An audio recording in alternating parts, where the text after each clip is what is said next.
Cette vidéo présente une méthode générale pour effectuer la dérivée d'une fonction et on va l'appliquer dans le cas particulier d'un polynôme.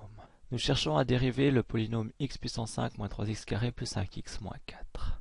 Pour ce faire, il s'agit dans un premier temps d'établir une méthode. Cette méthode commence par s'interroger sur ce que contient l'expression à factoriser. Est-ce qu'il s'agit d'addition ou de soustraction? Est-ce qu'il s'agit d'une multiplication d'une fonction par une constante, d'une multiplication de deux fonctions, d'une division de deux fonctions, de fonctions imbriquées les unes dans les autres? Dans l'expression que nous cherchons à dériver, nous nous rendons compte que les opérations principales sont des opérations d'addition et de soustraction. Il s'agit donc de dériver une somme de fonctions. Or, pour l'addition et la soustraction de plusieurs fonctions, nous avons des règles de dérivation, et ces règles de dérivation nous disent qu'il faut dériver chacun des termes individuellement. Si bien que la dérivée de x5 moins 3x carré plus 5x moins 4 devient la dérivée de x5 moins la dérivée de 3x carré plus la dérivée de 5x moins la dérivée de 4. À partir de ce moment, il s'agit maintenant d'effectuer 4 dérivées. Pour effectuer ces 4 dérivées, la méthode consiste simplement à recommencer au départ pour chacune d'entre elles.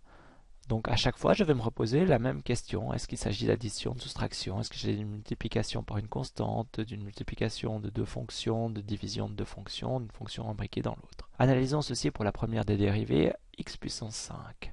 La dérivée de x puissance 5, eh bien, il ne s'agit pas d'addition ni de soustraction, il n'y a pas de multiplication d'une fonction par une constante, ce n'est pas une multiplication de deux fonctions, ce n'est pas une division, et il n'y a pas de fonctions imbriquées les unes dans les autres. Donc, je ne peux pas appliquer une formule de dérivation qui concerne ma méthode.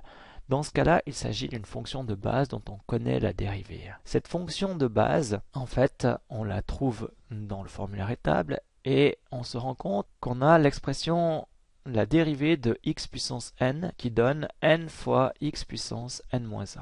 En appliquant ceci dans mon expression, on se rend compte que n doit valoir 5 et la dérivée de x puissance 5 c'est 5 fois x puissance 5-1, donc 5 fois x puissance 4. Et je viens de trouver la première dérivée. Reste à faire les trois autres. Pour effectuer la dérivée de 3x carré, je vais de nouveau me poser les mêmes questions. Et je me rends vite compte ici que 3 fois x carré, il s'agit de la multiplication d'une fonction par une constante. La constante vaut 3. Donc la règle que je vais utiliser, la règle de dérivation, c'est une constante appelée lambda fois la fonction. Et je me rends compte que la dérivée de cette multiplication donne la constante fois la dérivée de la fonction. Appliqué à mon exemple, ça veut dire que je vais faire la constante fois la dérivée de x carré. Et x carré, comme précédemment, il s'agit de simplement dériver une puissance de x. Donc je rapplique la même formule que pour x5, simplement cette fois-ci n vaut 2. Donc je vais obtenir 2 fois x puissance 2 moins 1, 2 fois x pour la dérivée de x carré. Globalement, la dérivée de 3x carré donnera 3 fois 2x qui donne 6x et c'est mon deuxième terme de la dérivée.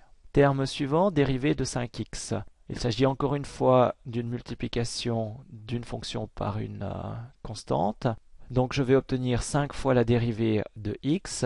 Et la dérivée de x, dans le formulaire étable, c'est indiqué que ça vaut 1. J'ai terminé pour cette dérivée. Reste la dernière dérivée, dériver la constante 4. Et cette dérivée de 4, on se rend bien compte qu'il ne s'agit pas d'addition, de soustraction, ni de multiplication, ni division, ni fonction imbriquées les unes dans les autres. Il s'agit donc d'une fonction de base. Et cette fonction de base, c'est la dérivée d'une constante qui donne 0. La dérivée de 4 donne 0, ce qui veut dire que ma dérivée finale sera 5x4 moins 6x plus 5 moins 0. Et en simplifiant cette expression, on trouve 5x4 moins 6x plus 5. Il est évident que pour faire la dérivée d'un polynôme, il n'est pas nécessaire d'écrire tout le détail comme je viens de le faire. Je pense qu'on peut trouver directement la réponse en effectuant oralement toute cette analyse.